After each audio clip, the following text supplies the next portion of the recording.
The agent is not going to tell you about the crime rate. The developer is not going to mention the flood zone. The brochure is not going to lead with the cladding issue that means the mortgage lender will not touch the building. And nobody is going to volunteer that 1 in 4 new build flat owners in that postcode sold at a loss last year. That is what this video is for. Right now in 2026, there are 10 London areas where the combination of crime, flood risk, falling prices, building safety nightmares, and leasehold traps stacks up into a warning that every serious buyer deserves to hear before they sign. The numbers come from the Met Police, the Environment Agency, Land Registry, and verified research published this year. Let's get into it.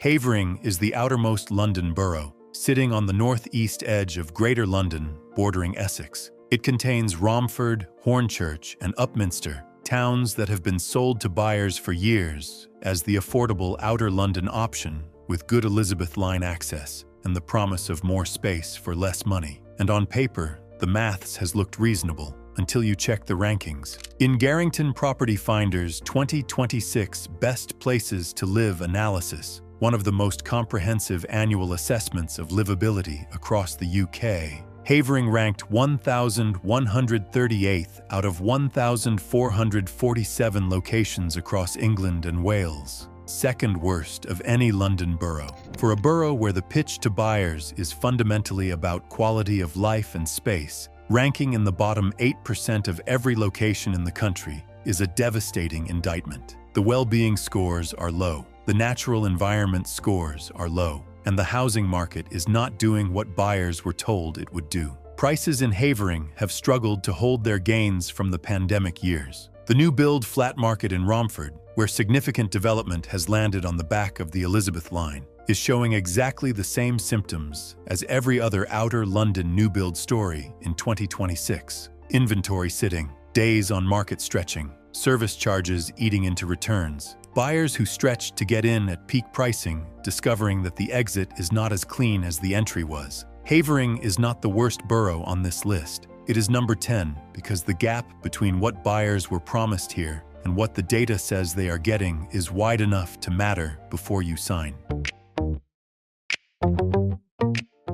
Barking and Dagenham is the most affordable London borough. Average prices around £364,000. And it recorded the steepest annual price fall of any London borough in 2024, down 7.5% in a single year. In a market where you are already buying at the bottom of the London price scale, a 7.5% fall is a significant hit on your equity before you have even finished unpacking. The crime picture is uncomfortable. In March 2025, Barking and Dagenham was London's most dangerous area for both robbery and violence and sexual offences in the same month. Robbery runs at 3.41 times the national average. Vehicle crime is running at nearly twice the national average. Theft from the person is trending upward, up 43% over a 3-year period. The borough ranked dead last in Garrington's 2026 analysis, 1,141st out of 1,447 locations across England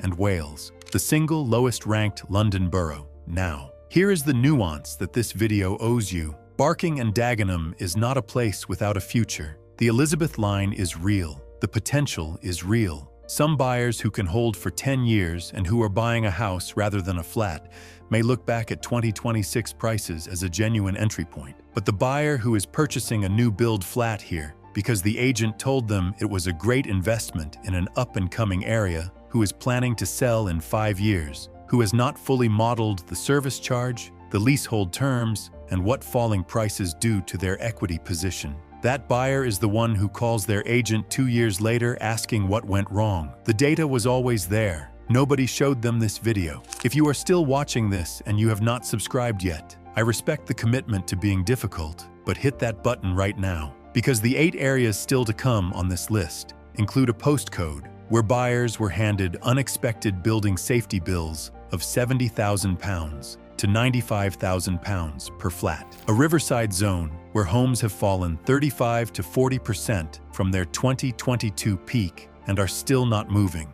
And a number 1 where every single pressure point on this list lands in the same postcode at the same time. Your agent is definitely not showing you number 1. Stay for it. Newham is the borough that hosted the 2012 Olympics. The borough of the Queen Elizabeth Olympic Park, West Ham's London Stadium, Stratford International, and the Elizabeth Line. The borough that has been described as a regeneration success story for 15 years, and it is the 4th worst borough to live in Greater London, according to Garrington's 2026 analysis, 183 places lower than it ranked just 1 year earlier, a drop of 183 places in 12 months. The crime rate in Newham is 24% higher than the London average and 37% higher than the England and Wales figure as of January 2026. Theft from the person runs at 6.12 times the national average, 6 times. Robbery rates are 3.65 times the national average. Vehicle crime is 2.35 times. And then there is the flood risk. Newham is built on former marshland. More than 85% of London's marshland was lost during the 20th century when areas like Newham were urbanized. The natural drainage buffer is gone. The 2021 flash floods hit Newham among the hardest of any London borough. Surface water flooding, the kind the Thames Barrier cannot stop, is one of the greatest documented threats to East London. Insurance premiums in flood risk postcodes are rising. Some properties in Newham's lower-lying zones are already seeing flood risk factored into their valuations. New build flats in Newham account for 1 in 10 of all property sales in the borough, the highest proportion anywhere in London. In 2025, more than 1 in 5 sellers in Tower Hamlets and Newham completed at a loss. The regeneration story is real. But the regeneration story does not protect you from a crime rate 6 times the national average, a flood map that is working against you, and a resale market where investors are cutting prices to exit. Croydon is a South London borough of about 400,000 people, 10 miles from the city centre, with direct rail to London Bridge in 15 minutes. And for years, it was sold as the obvious choice for buyers who wanted Zone 4 prices with Zone 2 access. A large town with a functioning high street, a theatre, and a growing restaurant scene. And then the council went bankrupt. In 2020, Croydon Council issued a Section 114 notice, effectively a declaration that it could not meet its financial obligations. It was the largest Section 114 notice in UK local government history. The council has been rebuilding its finances ever since. Council tax in Croydon has risen sharply. Services have been cut. The reputational damage to the borough has been real, and it has been lasting. Crime in Croydon runs at 132.7 crimes per 1,000 residents, one of the highest rates of any London borough, higher than Hackney, higher than Lambeth, and significantly above the London average. Violent crime, knife offences, and drug-related incidents have all been trending upward, and the housing market reflects all of it. Croydon recorded a 3.8% annual price fall in 2024 on top of years of underperformance. The new build flat market has corrected harder still. Former buy-to-let properties are flooding the sales market as landlords exit following the Renters' Rights Act, creating a supply overhang that is keeping prices soft. A buyer purchasing a Croydon flat in 2026 is buying into a market with a bankrupt council history, above-average crime, falling prices, and a supply overhang of investor exits. The 15-minute train to London Bridge is genuinely useful. It does not fix any of the above. Hackney is one of the most culturally celebrated boroughs in London. Shoreditch, Dalston, London Fields, Broadway Market. The borough that turned from post-industrial neglect into one of London's most talked-about destinations. And for a decade, buying in Hackney was one of the smartest calls a London property buyer could make. But Hackney in 2026 is a more complicated story than the hype suggests. The crime rate in Hackney is 116.4 crimes per 1,000 residents, one of the highest of any London borough. Theft runs at 11,406 incidents per year. Violent crime records 8,002 incidents, and the borough sits on former marshland, putting it firmly in the surface water flood risk zone. alongside its neighbors Tower Hamlets and Newham. The Environment Agency and UCL Research both identify Hackney as carrying significant surface water flood exposure. But the biggest issue for a Hackney buyer in 2026 is not the crime rate or the flood map. It is the price. Hackney house prices rose 2.2% in the year to January 2026, at a time when London overall fell 1.7%. That sounds positive. What it actually means is that Hackney has not corrected in the way that other inner East London boroughs have. You are still paying near-peak prices in a borough with a 116 crime rate, significant flood exposure, and a leasehold flat market that nationally is seeing 1 in 5 sellers complete at a loss. You are paying for the story. The story is not cheap enough to absorb the risk underneath it. Tower Hamlets sits at the intersection of almost every problem this list covers: falling prices, crime, flood risk, building safety crisis, leasehold traps. And it is not a borough where these problems are peripheral. They are central. They are in the data. The average house price in Tower Hamlets fell 9.5% in the 12 months to January 2026, nearly 6 times faster than the London average. The borough with more new build homes than anywhere else in the capital is the borough that is falling fastest. That is not a coincidence. It is the consequence of building at prices that the market has now rejected. The building safety crisis in Tower Hamlets is worse than anywhere else in London. The borough issued what it described as the UK's first ever remediation order against a developer, which tells you everything about the scale of the problem they are dealing with. Leaseholders in Tower Hamlets tower blocks were initially quoted £70,000 to £95,000 per flat for structural remediation work.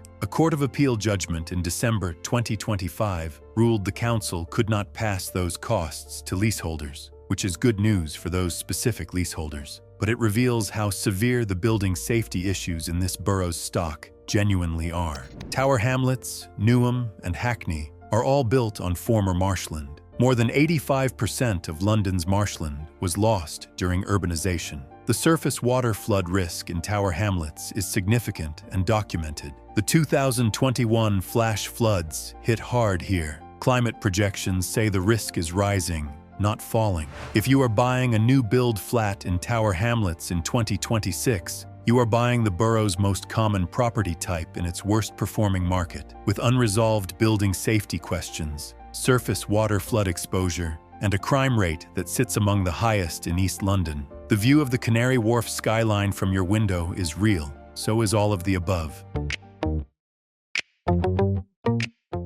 Lambeth is an inner South London borough running from Waterloo and Vauxhall down through Brixton and Streatham. It includes some of the most culturally vibrant streets in the capital. Brixton Market, the Ritzy Cinema, the Electric Avenue, a music and arts scene that has been a defining part of London's identity for decades. It is also the borough with the highest recorded crime rate in London. 132 crimes per 1,000 residents. 8 homicides were recorded in the borough in 2025 alone. Theft recorded 13,709 offenses. Violent crime logged 9,454 incidents. These are not figures that soften when you get to the nicer streets. They are borough-wide figures that apply to the postcode you are buying into. The housing market in Lambeth is under pressure from multiple directions. The north of the borough, 9 Elms, Vauxhall, has seen some of the sharpest new build flat price falls in London. Riverside towers that sold for £900,000 at peak are transacting significantly lower.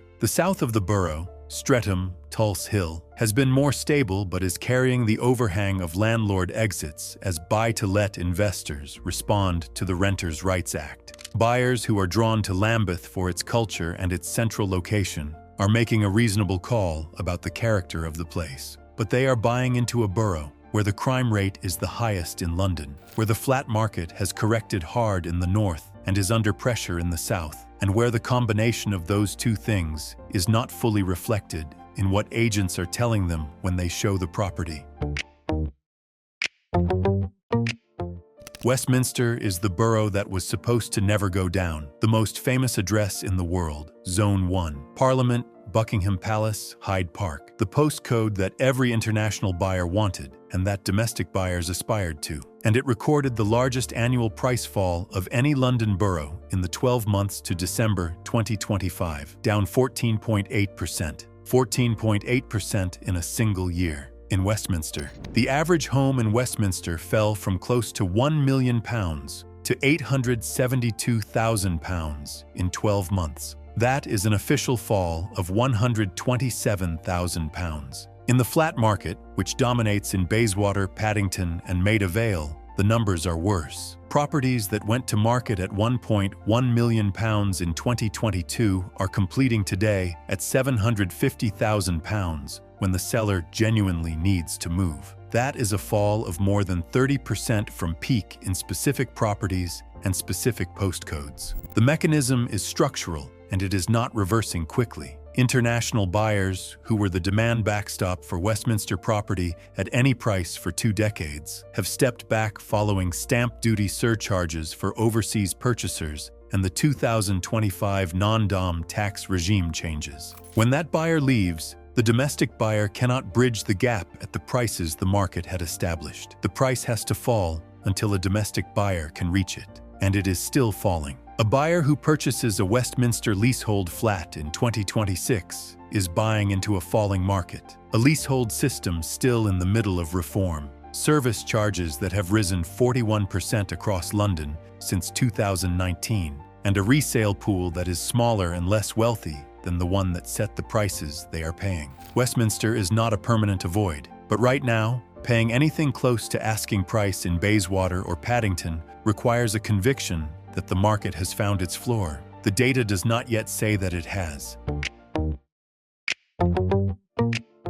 9 Elms is the most visible symbol of what can go wrong when you build 20,000 homes for an international investor buyer pool, and that buyer pool stops showing up. The 227-hectare regeneration zone between Vauxhall and Battersea Power Station was approved and built on one fundamental assumption: that London prime property would keep rising, that overseas buyers from Asia and the Middle East would keep coming, and that the proximity premium of a Zone 1 South Bank address would justify prices of £1,200 to £1,500 per square foot. All 3 of those assumptions broke simultaneously. The average sold price for flats in 9 Elms has been falling. Properties that sold for £1.1 million at peak are completing today at £700,000 to £750,000 when the seller needs to exit. That is a 30 to 35% correction from peak, and the sellers who need to exit are finding that the queue of buyers at even those reduced prices is shorter than they expected. The flood risk here is real and documented. 9 Elms sits on the south bank of the Thames, and multiple properties in the zone carry Environment Agency flood risk designations. Insurance premiums for riverside properties have been rising. Insurers paid out a record £6.1 billion in property damage claims across 2025. Domestic flood claims alone rose 38%, and the pricing of that risk is starting to filter into what mortgage lenders and insurers are prepared to do in flood-adjacent postcodes. Service charges in 9 Elms run high. Some developments charge £600 to £800 per month in management fees on top of mortgage payments. The building safety certification process is unresolved in some towers. The Northern Line is excellent. The Battersea Power Station retail development is genuinely impressive. But a buyer spending £700,000 on a flat in 9 Elms in 2026 is buying into a market that fell 30% from peak, a flood risk zone, a service charge structure that costs £8,000 a year before they have paid the council tax, and a resale pool that is the smallest it has been since the development pipeline opened. Number 1 on this list is the Isle of Dogs and Canary Wharf, the E14 postcode, the towers that define London's skyline from every direction, and the single area in London where every problem on this list converges into one concentrated, documented, data-backed warning. Let's go through it systematically. Prices. Tower Hamlets fell 9.5% in the 12 months to January 2026. In the Isle of Dogs specifically, flats that sold at £700,000 at the 2022 peak are being listed at £480,000 to £500,000. Some have been reduced multiple times and are still not exchanging. The cumulative fall from peak in some buildings is 30 to 35%, and the developer stock and investor resale stock are competing with each other in the same postcode for the same buyer at similar prices. Both are sitting. Building safety. Tower Hamlets has the most unresolved cladding and building safety issues of any London borough. The borough issued the UK's first ever council remediation order. Leaseholders in 2 tower blocks were quoted £70,000 to £95,000 each for structural safety work before a court ruled the council could not charge them. The Building Safety Act has created a direct split between buildings with certified remediation, which can be mortgaged, and those without, which effectively cannot. In some Isle of Dogs towers, unresolved EWS1 status means the only buyers are cash buyers. Cash buyers negotiate down, and they negotiate hard. Flood risk. Tower Hamlets and the Isle of Dogs are built on former marshland. The Environment Agency classifies significant parts of the E14 postcode as at risk of river and surface water flooding. The Thames Barrier protects against tidal surges. It does not protect against the surface water flooding that hit East London in 2021, and that climate projections say will intensify. Flood insurance for riverside and low-lying properties in Tower Hamlets is getting more expensive and in some cases harder to obtain. Crime. Tower Hamlets runs a crime rate of approximately 29 violent offenses per 1,000 people. Theft and antisocial behavior are concentrated around the major transport hubs at Canary Wharf, Whitechapel, and Poplar. The borough is in East London, which as a whole tops the city for crime. Service charges. The towers of the Isle of Dogs, with their concierges, gyms, residence lounges, and sophisticated building management systems, carry service charges that in many cases run to £400, £500, £600 a month or more. Service charges across London have risen 41% between 2019 and 2024. They are not going down. A buyer who purchases a Canary Wharf flat at £500,000 pays £500 a month in service charges and needs to sell in 5 years is doing maths that does not easily work in their favor. And the commute premium.